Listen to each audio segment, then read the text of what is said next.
mindset, activité physique, nutrition. Il est inéluctablement nécessaire aujourd'hui de comprendre le lien qui existe entre ces trois notions. C'est pourquoi je m'engage dans cette masterclass à vous fournir toutes les bases qui nous permettront de mieux comprendre comment améliorer votre vie et mieux réussir sur les plans psychologiques et physiques. Bienvenue à vous, je me présente, Brooklyn Lopez, fondateur du site blsport.fr et également coach sportif depuis près de 10 ans et chorégraphe.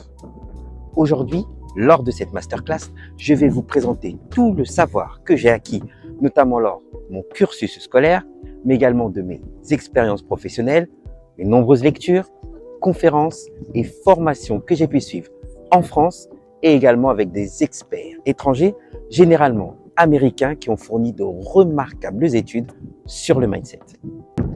Il est maintenant temps d'être attentif et d'activer votre système d'activation réticulaire car oui, la masterclass commence.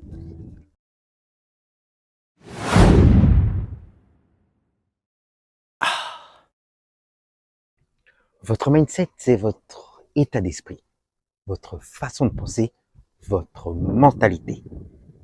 Il est sans ambiguïté l'une des clés de votre vie.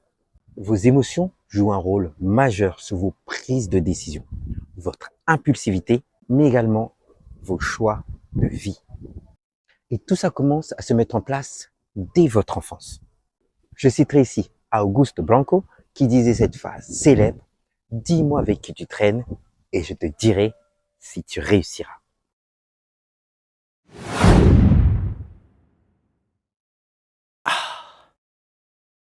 D'après Carol Dweck, professeur de psychologie à l'université de Stanford, nous pouvons déceler deux types de mindset, à savoir le fixed mindset, ou en français, mentalité fixe ou bloquée, et également le growth mindset, à savoir mentalité de développement ou de croissance.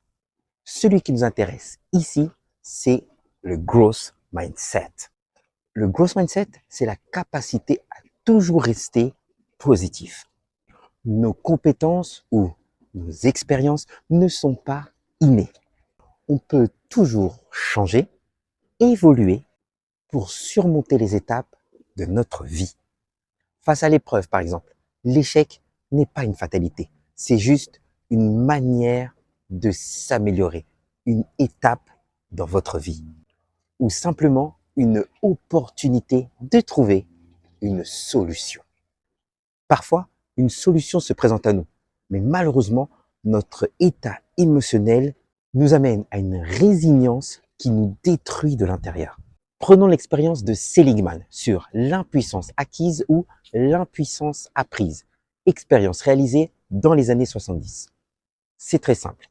Dans une cage, il est placé un chien. Au milieu, il y avait une barrière et le chien pouvait sauter d'un côté ou de l'autre.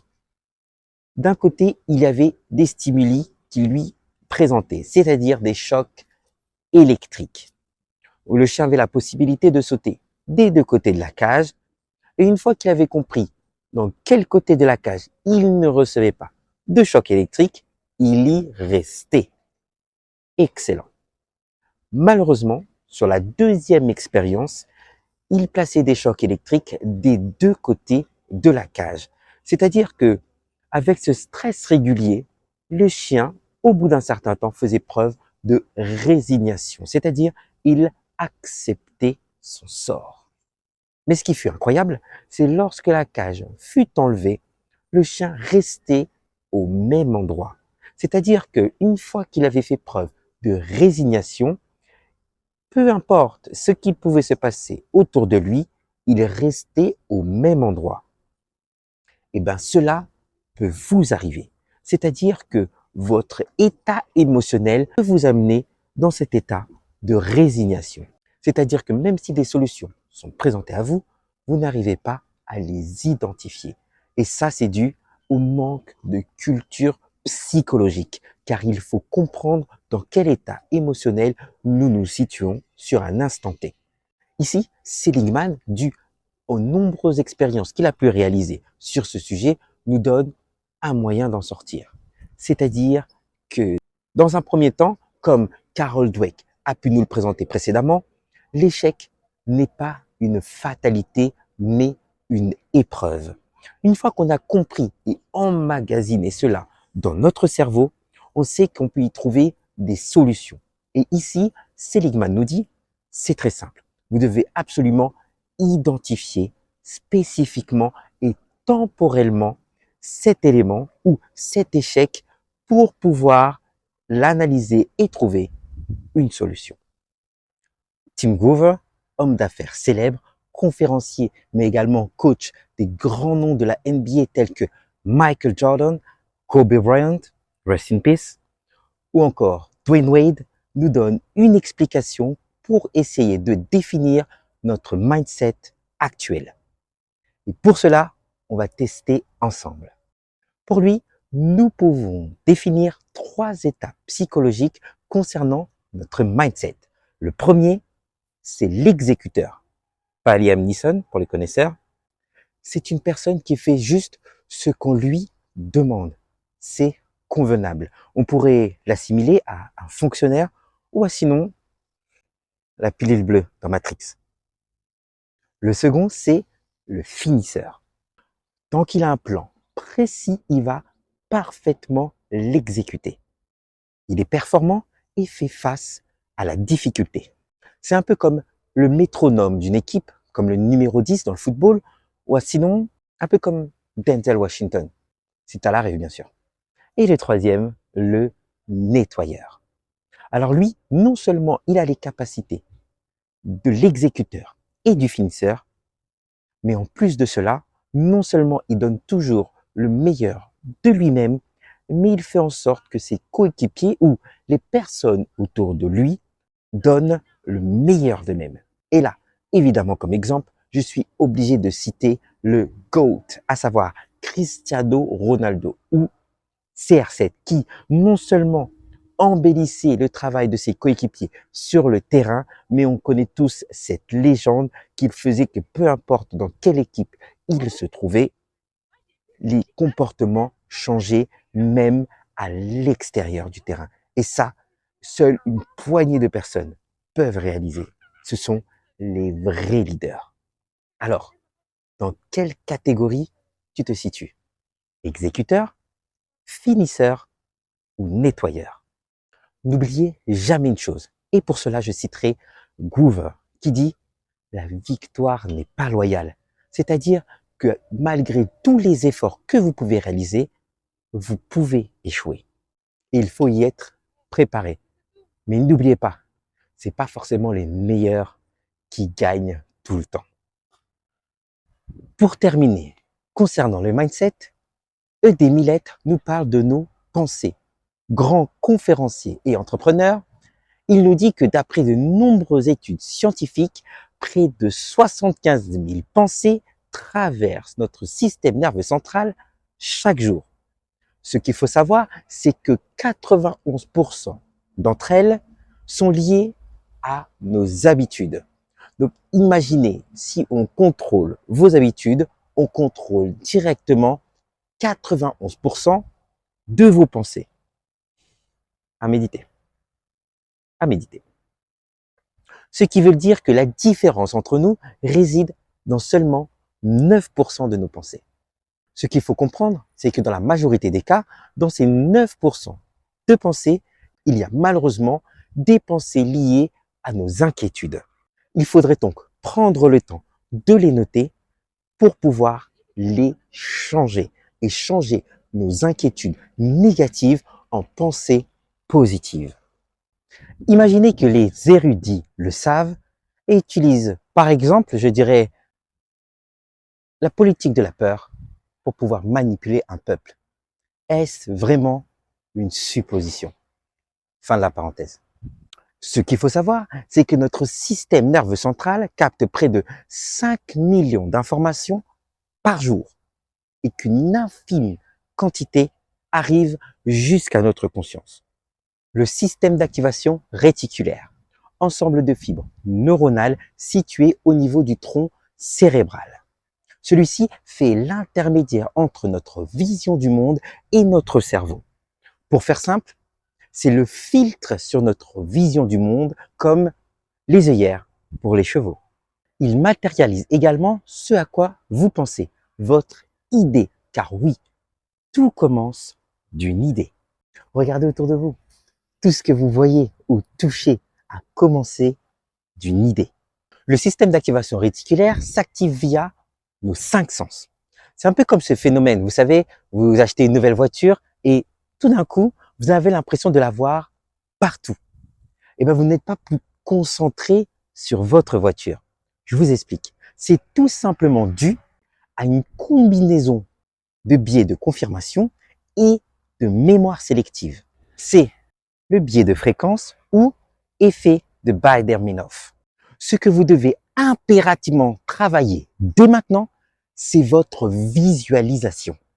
Écrivez vos objectifs à court, moyen et long terme pour qu'ils remplissent ces 9% de pensée. Non pas de pensée négative, mais de votre objectif personnel. Écrivez également vos objectifs journaliers, car chaque jour est une victoire et un pas plus grand vers votre objectif final. Vous voulez une astuce? Je vous en donne une. Pensez à relire ou à visualiser votre objectif juste avant de dormir. Car, comme pour les cauchemars qui peuvent subvenir à cause du film du soir, nous avons l'effet de récence. C'est-à-dire que notre cerveau mémorise mieux les dernières informations qu'il a eues avant de dormir. Ou encore le concept de la consolidation de la mémoire, qui est le processus où le cerveau mémorise et stocke mieux les dernières informations acquises, particulièrement à long terme. Et ce phénomène se produit surtout pendant votre sommeil. Comme vous venez de le comprendre, un bon mindset, c'est obligatoire pour être bien dans notre vie. Donc là, nous venons de réaliser nos fondations. Il nous faut maintenant bâtir les murs. Alors, parlons de l'activité physique.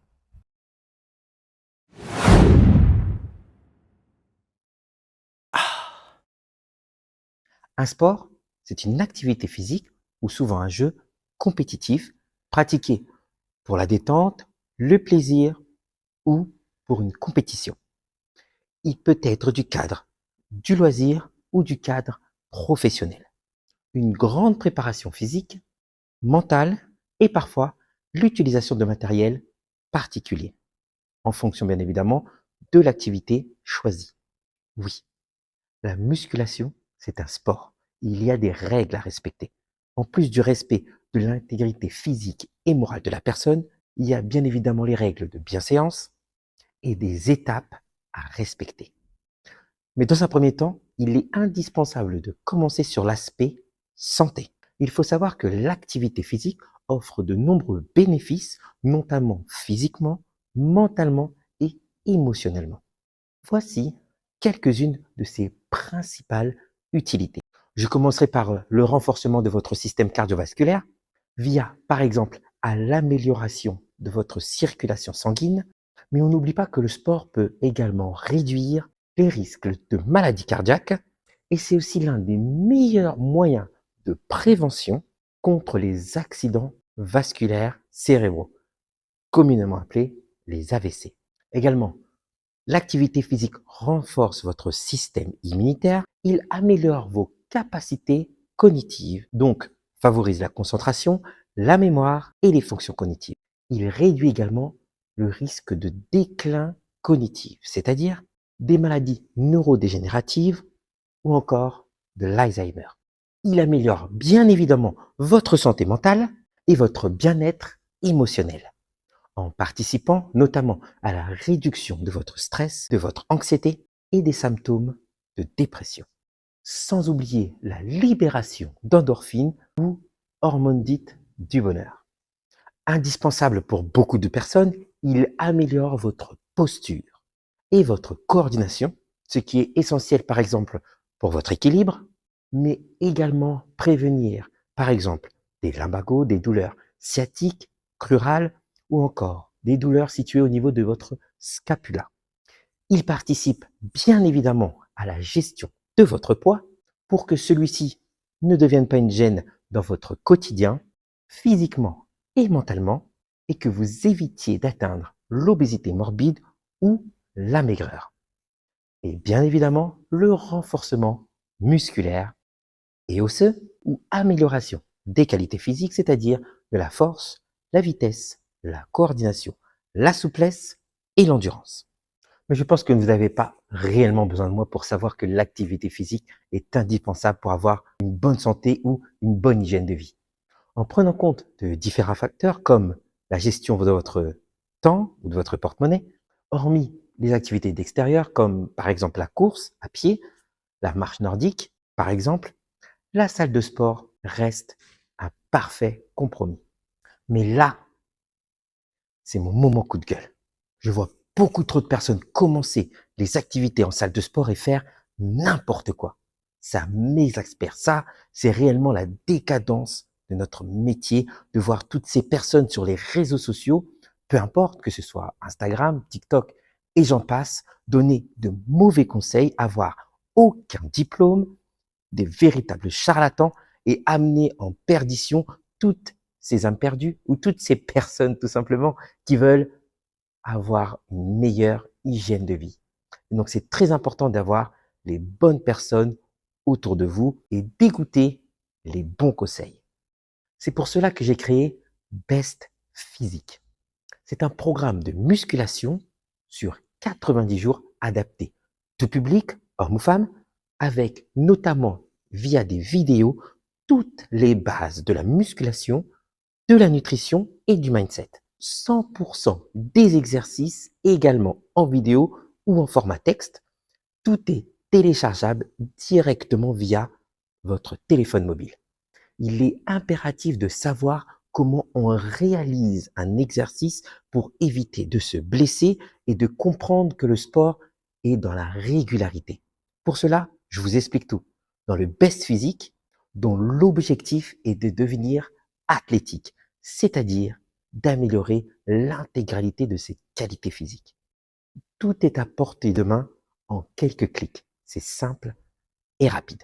Comme pour la culture psychologique, il est nécessaire d'avoir la culture de l'entraînement.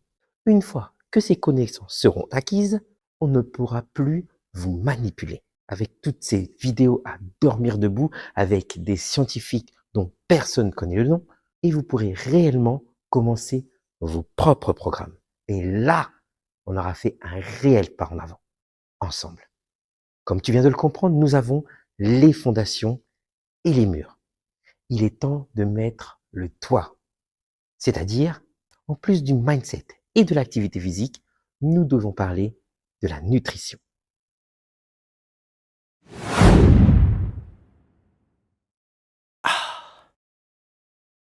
Stop les régimes. Il y a des solutions beaucoup plus simples, mais naturellement plus longues. Il faut avant tout définir ce que veut dire avoir une alimentation saine et arrêter de se focaliser sur le sucre. Car oui, votre corps a besoin de glucides. Une alimentation saine, c'est une alimentation équilibrée, variée, qui fournit tous les aliments nécessaires pour être en bonne santé et maintenir un bien-être optimal. En voici les caractéristiques les plus importantes. D'après moi, je dirais l'équilibre nutritionnel, c'est assurer un apport adéquat en macronutriments, c'est-à-dire les lipides, les glucides ainsi que les protéines, et également en micronutriments, c'est-à-dire les vitamines et les minéraux, en fonction de notre objectif. N'hésitez pas à varier les saveurs pour toujours avoir du plaisir lorsque vous mangez. Évidemment en fonction de vos goûts, vos croyances et vos intolérances. Il faut bien évidemment avoir des proportions adaptées pour éviter la suralimentation, également la sous-alimentation. Mais bien prendre en compte l'âge, le sexe et l'intensité au niveau de l'activité physique.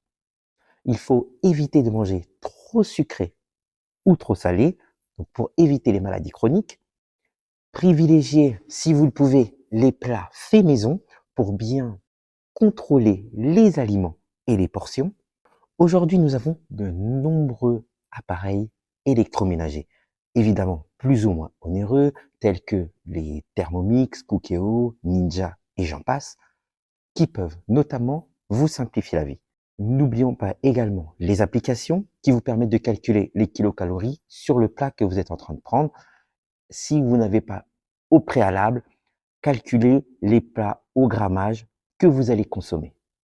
Limitez bien évidemment les plats ultra transformés. Bien évidemment, un petit plaisir, pourquoi pas, mais que ça ne devienne pas récurrent. En suivant ces principes simples, une alimentation saine peut vous permettre de maintenir un bon poids santé, prévenir des maladies chroniques et également favoriser un bien-être général et une vitalité à long terme. Arrêtons les fausses idées reçues que vous pouvez voir sur les réseaux sociaux. Avoir une bonne alimentation, ça ne veut pas dire de manger tous les jours riz, brocoli, poulet. N'hésitez pas à découvrir de nouvelles saveurs. Faites voyager vos assiettes. Aujourd'hui, vous avez cet outil que l'on appelle Internet. Arrêtez de l'utiliser seulement pour vous divertir, mais également pour approfondir vos connaissances. Que ce soit ici culinaire ou, pour mon cas, de l'entraînement. Et bien sûr, n'oublions pas que l'organisme adulte est composé de 65% d'eau en moyenne, donc bien s'hydrater est indispensable pour être en bonne santé, notamment pour la digestion, pour les fonctions cognitives, mais également les performances physiques, bien évidemment, la qualité de la peau, la lubrification des articulations, la régularisation de notre température et le bon fonctionnement de nos organes. J'aurais pu aborder également d'autres sujets dans cette masterclass, à savoir la récupération ou le sommeil. Il faut savoir que la récupération est beaucoup trop négligée dans le sport. Évidemment, on va penser aux compléments alimentaires, à savoir les acides aminés, mais le repos est indispensable pour bien récupérer. N'oubliez pas, c'est l'effet anabolique. Parfois, après une blessure, on veut reprendre beaucoup trop rapidement l'activité physique. C'est ce que moi j'appelle le syndrome du sportif. C'est-à-dire ne plus écouter son corps et écouter seulement sa tête, penser que je perds des performances, je perds de la qualité physique, donc il faut vite que je retourne à l'entraînement. La récupération fait partie intégrante de votre programme. Ne l'oubliez jamais. Car malheureusement, cet entêtement peut amener à de douleurs chroniques. Et malheureusement, pour pouvoir sortir de cet engrenage, il va falloir une approche multidisciplinaire impliquant des médecins, des physiothérapeutes, des coachs et autres professionnels de la santé. Alors n'allez pas jusqu'à aller à la douleur chronique, car vous le savez, je vois souvent ces pratiquants en salle de sport, j'ai mal à l'épaule depuis X temps, j'ai mal au genou, j'ai mal à la cheville, et ne prennent pas en compte que la santé doit être globale et bien prendre soin de son corps. C'est la base lorsqu'on veut pratiquer une activité physique sur du long terme. Évidemment, notre environnement joue un rôle essentiel dans l'approche de tous ces éléments. Par exemple, avez-vous un travail que vous aimez? Réalisez-vous vos rêves d'enfant? Avez-vous le corps auquel vous aspirez? Est-ce que vous prenez réellement soin de votre corps? Avez-vous le courage de faire des choix difficiles? Prenez-vous du temps pour vous? Avez-vous un réel but dans votre vie? Si oui, quels sont les efforts que vous réalisez pour pouvoir les atteindre? Pour moi, commencer avec le baisse physique, c'est nécessaire notamment pour avoir une culture psychologique et une culture de l'entraînement. Une fois cette première étape réussite, faites-moi confiance. Vous allez enfin comprendre que l'épanouissement intérieur, qu'il soit physique ou mental, doit être un but et non une option. J'espère vous avoir appris quelque chose aujourd'hui, car ça a toujours été mon but premier.